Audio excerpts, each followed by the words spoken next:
Yeah, well, good morning, everybody, and good to be back, and big week. Good luck to the football team. I know this is a big one and exciting, and the coal rush and everything with that. So excited for those guys and the opportunity in front of them and the environment and the excitement around. I think the athletic department is still at a pretty all-time high here, at least in my short tenure, and hopefully we just kind of can continue getting a little bit better. We had our best practice of the year yesterday.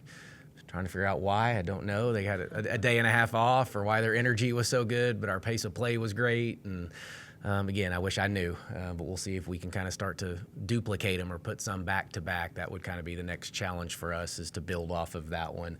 But yeah, we scrimmaged a little bit against each other on Saturday, so we got to watch film from that yesterday before practice, so that might have helped. We got to point out some things we needed to clean up, so maybe they took that to heart and got a little bit better. But yeah, again, we were really good yesterday, and we'll continue to build on that. We have one of those secret scrimmages next Friday, so not quite there probably mentally where we can think about that, but it is on the horizon, so that I think keeps us motivated as well, and wanting to get a little bit better. Obviously, the poll came out, which you may be asking about at some point, and preseason picked 5th, and of course JJ was on the first team and unanimous this year, so that was well deserved for her. And the 5th ranking is, I mean, it's okay. I thought we'd be somewhere in the ballpark, maybe a little higher, but either way, it's an okay place to start, and we'll go with it and see if we can't prove some people wrong when it's all said and done. So that's all I got. You got that one first place vote that you were talking about. Yeah, we did get the one first place vote. May or may not know who that was, but either way, I guess somebody at least thinks that we have a chance to be pretty good, and there's more that probably do as well. But yeah, you get the little number by your name. That's always, whether it's after, I guess, in front. When you get rankings, those are usually pretty good signs. You have a guess? Yeah, I know. I'm not going to tell you, but I do know. All right. With this super secret scrimmage, I know you can't talk a lot about it, but what do you want to see? I know the coaches can kind of set it up to get things that you need to see, the looks and stuff. What do you need to see that you don't get in practice right now with your guys? Well, really just you want to see the competitive juices when the lights are on, so to speak, like who can kind of, step up and do it. We see it enough, and we have a pretty good evaluation, I think, through practice on who that will be. But it's just different when you play somebody else. The speed of the game typically can change. We have the male practice players, though, that we did scrimmage against a little bit on Saturday, and so that always revs you up, and they're touching our passes and, things that you get away with. Sometimes you can't. And then just to see a different look, because they'll do things differently than what we do. When you're going against each other every day and running kind of the same stuff, it kind of gets a little bit hard to, to gauge it at times. And so, yeah, we'll have a quality opponent and get a bunch of different looks and see the kids play. Coach, can you give us a little bit of zone? No, we don't do that. Not very often. Now, maybe on the back end, that's what those scrimmages are for, where you could say, like, oh, hey, we didn't get to see enough of this. Coach, can you give me a few minutes of this? Or we want these players to get a few more minutes. Can we add another? But the officials kind of started throwing a fit a little bit, too, about that, because they end up staying longer, and they don't want to stay that long. And so we've had to kind of juggle that one as well a little bit, is dealing with officials and them end up staying for 3 or 4 hours, because coaches could keep going a little while if you let us, but it won't be that long for us. But and I haven't talked to Coach yet either to see what we want to do, because you can build it. Sometimes we may do like half-court possessions before we get started just to work on it, and then you'll play like a full game, and then there may be even like some situation, 7 seconds left, it's a free throw situation, you want to work on your call timeout to advance stuff, like we can even, get to that type of stuff on the back end if we choose. Why not? It's a great opportunity. There's a lot of things you can get accomplished. You can, yeah. We've done all sorts of different. We've done things where you just start like with a half court, and then you go a full court and come back in a full court and then stop it there. We've run, let's just play man for these 5, and this team takes 5 possessions against your man, and then you flip. So you can work on baseline out of bounds offense and defense. I mean, you can really, really break it down however you want, and so it will probably just be up to the coaches to kind of decide what they need. We need to play and compete probably above all else, but then there are some of those situations that come in handy. Last thing, I know we asked Darren about it last week. Do you kind of get with the coach and just kind of agree on what you're going to let out there? Is that how you go about it, or do you just kind of let out? You mean on the back end of it, or? We're going to ask you questions about it. Yeah, no. Typically, it's pretty close to the vest. Obviously, we don't send out the films; those are always guaranteed that we're not going to share video and those types of things. Scouts, who starts, it's pretty. I mean, I think at least in the women's game, it's pretty well, I think, kept under wraps. I don't know everything that other teams give out, but typically coaches are pretty, want it pretty closed. Okay.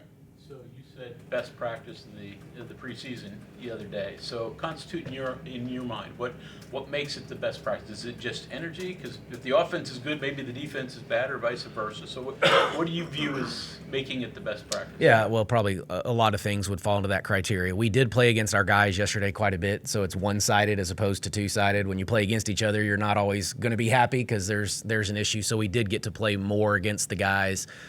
We actually have on Mondays and Wednesdays, Fridays, we have a better male practice team because their classes are a little bit better. So Tuesday, Thursday, we go against each other a little bit more. And so that may have something to do with it. But their energy was fantastic. May have had something to do with the day and a half off. We had practiced Saturday morning, and then they had all day Saturday.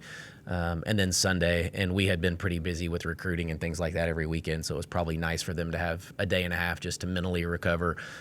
We've been healthy, but I think we feel pretty good right now too. I think that physically had something to do with it, but we played at a different pace, and maybe all of that had something to do with it. We weren't worried about the officiating or getting hit or the guys knocking us or somebody got scratched. And sometimes, when you get bored, like those things start to rear their ugly heads and you focus on the things that you shouldn't. And I just thought we just competed yesterday, played at a high pace and at a high rate, and we shot the ball well. We tweaked a few things offensively, and so I think they liked that. I think that felt good to them. So yeah, it came together. Coach, with your full court press last year, like obviously throughout, as the season went on, there were things you could kind of tweak and change. But now that all your opponents have it on film now, so year 2 of the full court press, are there changes, or do you tweak it more, or just how does it evolve, I guess, in year 2? Yeah, well, it evolves. It's always personnel based, so some of the personnel didn't change, and they're pretty good, so that they'll still be pretty good at it just because of who they are. But it's and it happens throughout the year. It's not necessarily even one year to the next as much as, okay, well, teams are going to pick up on it, so they're going to counter with this, and then our job is to counter to whatever they counter with. And so it's that back and forth. That's coaching 101. That's the fun part of it. So the basic structure stays the same. We don't teach it any different every year. I do say it takes on a life of its own based on the kids that you have and, the type of defenders they are. There's still a mindset that we do instill, but then it takes on a life of its own based on the players. So, Jordan and JJ will still be up there at the front of it, and that's not going to be a whole lot of fun for some teams. But, Sydney Shaw's come a long way. Sydney Woodley, who's the Long Beach State transfer, who had like 100-plus steals a year ago. I mean, that kid yesterday was touching every single pass, it felt like, in practice. So she's done some good stuff on the defensive end. So you just have some players that can set the tone. We've even put Kyle Watson up there some this year, and that motor and that length and activity has been kind of nice and refreshing too. So I think we just have options. So that's one way. We're a little deeper. We got a little better rotation, I think, coming, so we can keep people a little more fresh. So we'll do that, and there'll just be an X and O battle with the opposing coaches. I was going to say, it sounds like a chess match. It is 100%. Yeah, it's always a chess match. That's what this is. And with the press, different presses, and that's another thing though. We got to be careful because we'll run our press against it, and that looks a certain way, and then we'll go play somebody else, and they're not going to run our press. So that's where again our guys come in handy because they'll just kind of be all over the place, and so it just gives us a different look. It could be a bigger impact this year. I mean, because obviously everyone's experienced. Well, not everyone, but the majority of the guys have done it now. Yeah, is it a bigger impact? I don't know. It'll probably depend game to game. It will be, again, part of our identity. We should win that turnover battle on most nights. We should have a lot of steals. If they're in the open floor, that can lead to some really good offensive opportunities. We got to be better in the half court, though, so that's something we've talked about and worked on and looked at over the summer. So, yeah, it'll look about the same, I think, with a few subtle adjustments here and there. Shaw, you mentioned her, but background seems very offensively oriented. Can she fit into what you want defensively, and how good has she been offensively? Yeah, offensively she's been about what we've wanted her to be, maybe even a little bit better, to be completely honest. And I've talked about her efficiency a little bit and just getting her to take the right shots, but she's a very skilled offensive player without question. Defensive, we've had to challenge her a little bit here and there, and that's still some of her goals is just to, be a little bit better, but there's no limit, like physically, athletically, it's all like she can do it. It's just a mindset, and we're just trying to help her with that mindset to just get on the same wavelength as our expectations. And she's been fine. She completely understands it. But we've had some good conversations, and we've been able to get after her too at the same time, and she responds each and every time. So I'm really thrilled with where she is right now. Just curious. Go ahead. You do have a second close scrimmage later in the month. We do. Has that been your pattern to do 2 close scrimmages pretty much throughout your career? Yeah, for the most part, I think I've only done 1 exhibition maybe in my entire career. I've just felt like we've been able to get more because of the things we've already talked about, the late game situations or half court possessions, the full game. You can add another quarter. If you do an exhibition, you're just playing a game. Now you miss the lights being on and running out there and going through that routine, so that's what we give up. But I've always felt the advantage of getting to do a little bit more with a close scrimmage seemed to help us more than an exhibition. Question about chemistry. And just in the short time that you've been here and I've got to know you a little bit, you're very intentional about who's in your program, how you build your team, and it's not just about good players, but it's the right good players. Talk about that a little bit. Where did that come from, and where does that rank in your, list of importance? Yeah, well, I think it's part of whatever your coaching personality and identity is, like me, and then I want to surround myself with those types of people. So I think character creates culture, right? I don't think like we all use culture and we use family, but I think character is what creates those things. And so when you have a disagreement with your family, if you have great character, you'll work through that. And, I think there's some coaches that kind of relish in creating chaos, or they want chaos in their program. If they don't have it, they'll create it. And that's never been me. I've been much more of the consistent guy. Let's show up. Let's do the right thing. If there's conflict, we'll deal with it. But why are we creating conflict for no reason, right? And so let's not have to spend our time working on that or dealing with those issues, and let's really truly just work on the things that we can, which is our relationships, helping these kids achieve the dreams and goals that they have and hold them accountable in the classroom. And if they'll do those things, then then it works out pretty well. But yeah, it's finding the right kids that fit, that do the right things. Low maintenance, I use that term all the time, but I thought last year we were as low maintenance as any team that I had, and those are like, I didn't have off the court issues. I wasn't getting 2 a.m. phone calls because they were doing those things. Their character was really good, so I didn't worry about them after that. When we had them in the office, it was to talk about how they were doing and how I could help them on the basketball court. It wasn't, hey, you're not living up to this standard. So we have a few things here and there, but nothing that I would put in the big picture. With the nucleus of this team, though, when you were starting to figure out, okay, these are the things I need to piece around them, in the back of your mind, you're saying, just don't bring anybody that's going to screw this up. I mean, we need things that help what we got and supplement it, but because you've got that good, strong nucleus of players. Yeah, I think you do more now. When I first got here, you didn't know what you were, the strength of the team is how you figure out what you can bring into it. So you might have one that you can't quite figure out their personality or do they fit in, but if your nucleus is really strong, well, they're not going to have a choice. You're going to come in and get along, or you're going to be extradited pretty quick. But we haven't even really had to do that. I think if we vet it the right way and through the recruiting process, you learn about these kids and their families, which ones probably fit our culture, and it's those that have the high character and do the right things and, go to class, understand the value of that. And, we've got our little pillars, to the program. So as long as they kind of understand those and align with them, then we're in a good spot. One more on that. I know there are some coaches that are apprehensive about having a full roster. Players 13, 14, 15, sometimes, they want to play, they don't get to play, and then you got to deal with that. Where do you fall there? Yeah, well, no, there's both sides. I've said a year ago we only had 10, 11 players. It was pretty much everybody knew who was going to play and probably how many minutes you were going to get, and the roles were defined, and it was pretty easy. This year we have 14. I told them at our team retreat last weekend, not this weekend, the weekend before, that, hey, you're not all playing. I'm sorry. Like, I don't know who yet, and I'm not defining that today, but I just want you guys to start looking around the room and realize there's 14 of you in here, and we are not probably playing 14 on most nights. If we can get to 10, that's ideal. For sure. I mean, we want to play 10 every night throughout the entire season. We could shorten that a little bit late in the year if we need to, but 10 night in and night out. Score might dictate 11 and 12 or foul trouble, but 10 for sure. So there's 4 of you that may or may not get to play. I think in my mind, and I'm not going to give you the tiers, but I've got them into like about 4 tiers right now. I got probably about 7 of them that like, yep, all right, you're in. You got a role. It's established. Call it your bank account. Their bank account's pretty significant right now.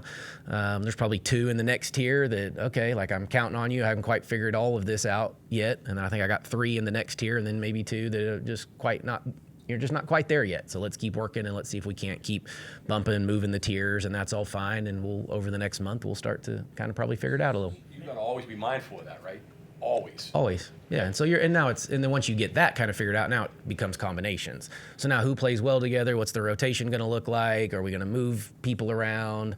Do we have them in the right spots? Who starts to play better? So, and I've told them this numerous times, I'm looking for some separation right now. Some of these guys need to start separating themselves, and I've maybe said this last week, but I don't determine playing time. I get the final say, but they're the ones that determine this. So how they practice, we stat it all. We've got the numbers, we've got the metrics, so we know who's doing what. The funny thing, and kind of going way off you're saying there, when you got a chance to know Coach Carey a little bit last year, when he was here, and it was almost always like clockwork.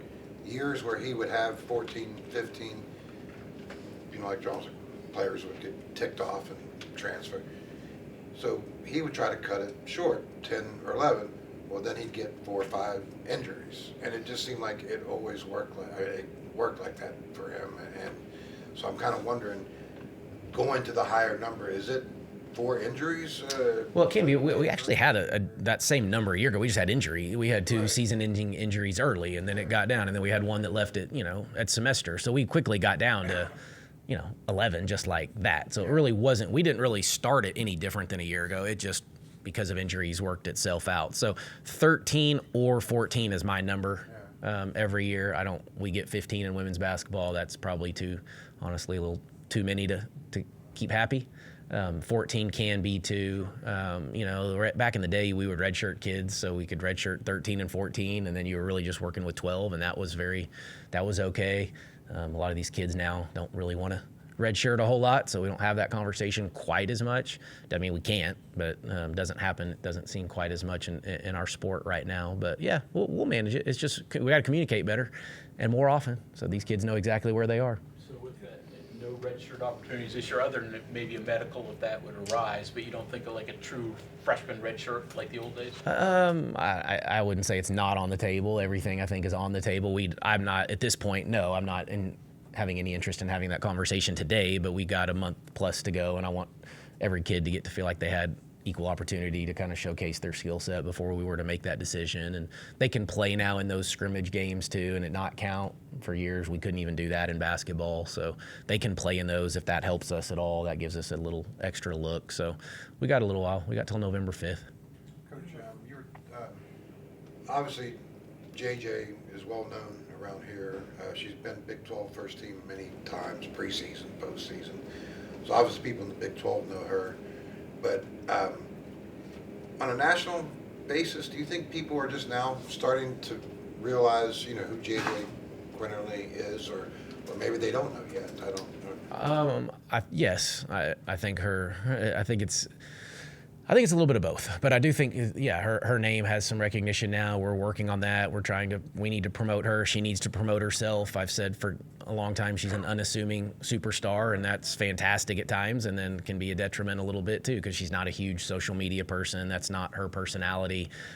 She's sure talented enough. I think we opened up some eyes as a group a year ago. Of course, when we did that, JJ was a huge piece of that, because she's our leading scorer and Big 12 Defensive Player of the Year and all of the accolades that she's, and an All-American. So it's all well-deserved. So I think people know about her now. I think more people know about us and what we're doing, but I don't think it's where we want it to be. I still think we have some work to do, and that's okay. We'll still play with that little chip, and I think that's okay for us to have that. But yeah, she's as talented as any guard in the country. I think our backcourt's still as good as any backcourt in the country, and hopefully we continue to have success as a program so we can elevate all of their profiles.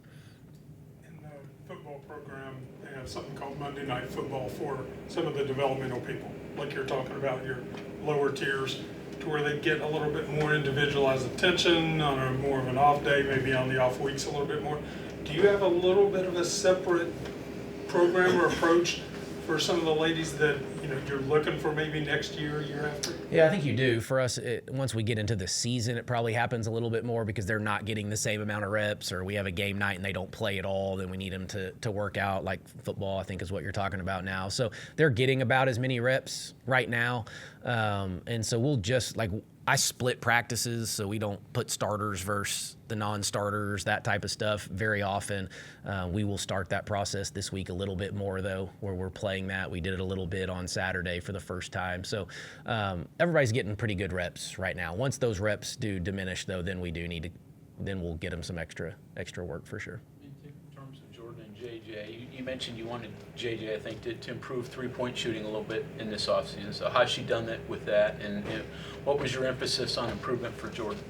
Yeah, no, I think JJ shooting it was speed, a little bit more, like getting it off a little bit quicker, believing in it maybe just a hair. Sometimes it was catch, hesitate. She wants to drive first and then realize, oh, I'm open, I can shoot it. And so it was just catch and shoot first. So it's just really more of a mindset than we needed to go change her shot. We didn't really need to do that. I thought she started off a little slow. I think she started to pick it up and make more shots now. So I think we're in a good place there. The shot is quicker. I think she is looking for it a little bit more. So we like that piece of it. Jordan had some goals that she wanted to get a little bit better. She's been working on her mid-range a lot, so that was really important to her, not always finishing and getting to the rim at her size. And she's been much better doing that. And, of course, everybody wants to shoot it better. I think every kid, they want to be more consistent shooting or from the three. So, but, yeah, no, there were some of those. There's a couple more, but I'm going to give them to you because I want somebody to take it. But, but no, we met with all of them. We do it at the postseason again a few weeks ago just to kind of make sure we're progressing at the rate that we want to. Kaya, I mean, she's been your Swiss Army knife. I guess we probably underappreciate her, all the things she does.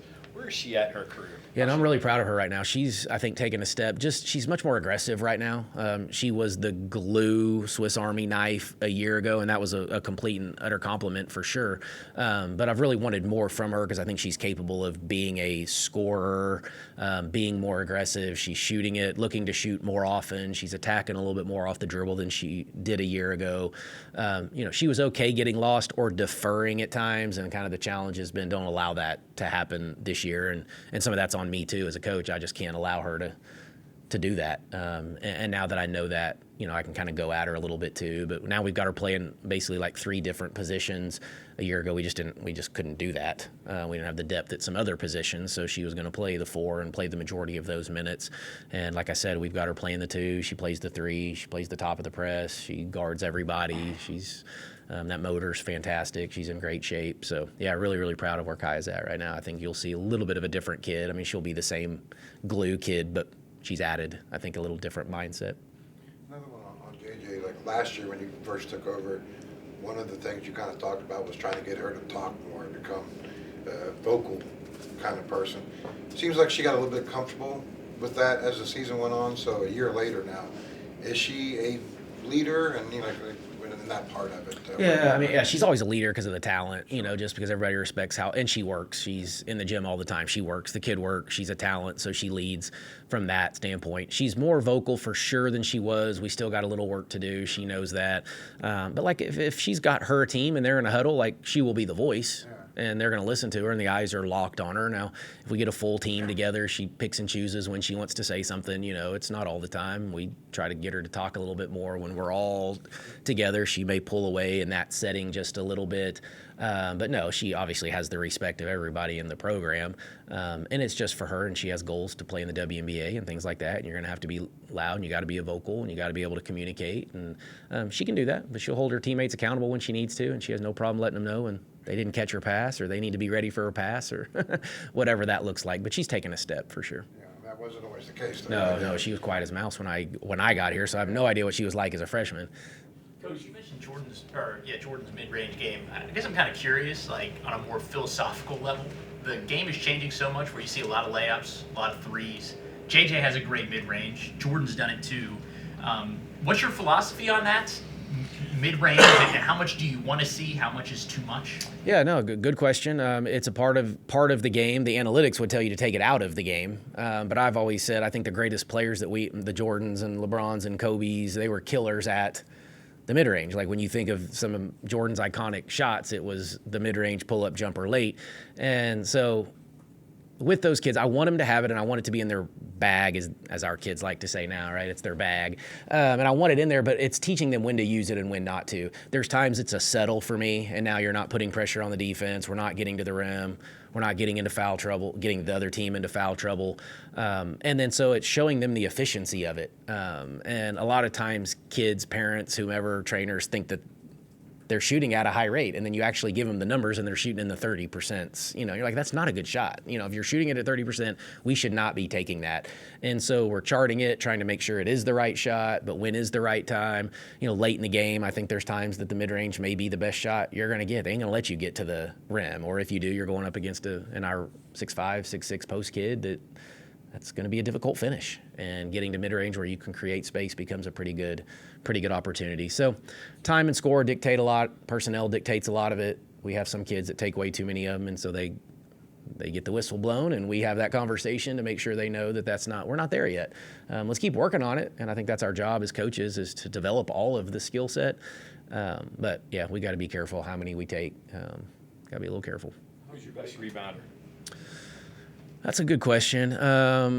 When we met with them, we had about 5 of them that said they were going to lead the team in rebounding. But I don't know. Kaya probably is the most active on the boards. Tears is pretty athletic rebounding. Jordan Thomas, the freshman, we keep it every day in practice. So every day I know who leads us in rebounding, so I'm kind of just going off of that. But Jordan Thomas leads us through our scrimmages in rebounding right now. But Kyle will be up there. Tears will probably be up there, that group. Willingness to go get the ball? Yeah, you know, and it's a different – defensive rebounding and offensive rebounding are 2 different skill sets, completely different skill sets. So some kids can rebound on the offensive end considerably better than they do on the defensive end. You know, but like one of our best rebounders, honestly, is Jordan Harrison. And you don't realize that, but like the kid can go get the basketball. So how have your bigs been? I mean, you bring back some, but you have some new ones. So how's that working? Yeah, no, well, we have depth. Again, that's where I need some of the separation, if I was being honest, is in some of those positions. I need some kids to take advantage of the opportunity. You know, there's 2 or 3 that we know will be in the mix, you know, and then I need a 4th for sure. At times we're probably going to need a 5th, and depending again on like kind of what we do with Kaya and where she gets the majority of her minutes, that may open up another, you know, opportunity for a post kid to get some more minutes. So we do have options. That's nice. So, you know, the bench is a great motivator. We haven't had it a ton yet, but it's coming. So when they sit over there, they'll start to realize pretty quickly that they got a little work to do. But we have options, and they're great kids. They're working hard. They're buying in. So we'll figure it out. A question on Thomas. Going back to last year, people obviously got to see what Crooks could do at Iowa State. Thomas kind of has a similar kind of build. Is that a fair comparison to say that she might be able to do some of the stuff that Crooks did as a freshman? Yeah, well, I think they played differently. Yeah, they're a little bit different, but there'll be some similarities for sure. But yeah, Jordan can score over both shoulders. She can step out and shoot it to 15, 17 feet for sure. Crooks was shooting some threes, so I don't think you'll see Jordan do that as much this year, but I told her in her meeting, like, that's the goal. Like, the release looks good. She's going to make some threes in her career at some point. I don't know if it'll be this year. You know, Jordan is learning how to play at the right pace, just like I'm sure Audie had to go through that adjustment a little bit, was just the pace at which college basketball is played. But, I mean, Jordan will bury you, and you're not going to get around her, and she's going to go finish. And, you know, if she doesn't, she'll probably get her offensive rebound and then finish the next one or end up at the free throw line. So I think you'll see some similarities, but they're a little different. Are you seeing any kind of, like with Zaya, is she coming along better? Or? Yeah, Zaya's getting there for sure. You know, I think she's getting more confident just in the body, you know, and then it's, you know, her role's going to be different here than it was at SFA. You know, she got volume of shots, and she was our leading scorer, second leading scorer a lot of years. And she's not going to get that same volume here, but she's a take charge, you know, like she'll take charges, she dives on the floor, she's effort, she's a good passer. So I think she gets a little bit in trouble still thinking she's just not quite physically back to that player she was either. And so I think she gets herself in trouble a little bit thinking that she's still there. And she just got a little work to do to get back. But then she'll do the dive on the floor stuff and make the good passes. And obviously I've seen her do it at a high level, so I have trust and faith in her. But she's just got to kind of work through, you know, in her mind where she's at. That change in role for her, I imagine that's something you guys probably discussed. Yeah, no, she knows. We've discussed it, and we've been pretty clear on it. And, you know, in time it may change, but just for today, this is where we're at and where she's at. And she's got to keep getting in great shape and those types of things, too, to have the level of success we want her to. She was a conference tournament MVP one year? She was. Okay, yeah. Yeah, she was, I don't remember what it was, like 24 against North Carolina in the tournament, 26 against Georgia Tech, something like that. Like, she's played big-time games and had big moments. Thanks, everyone. All right.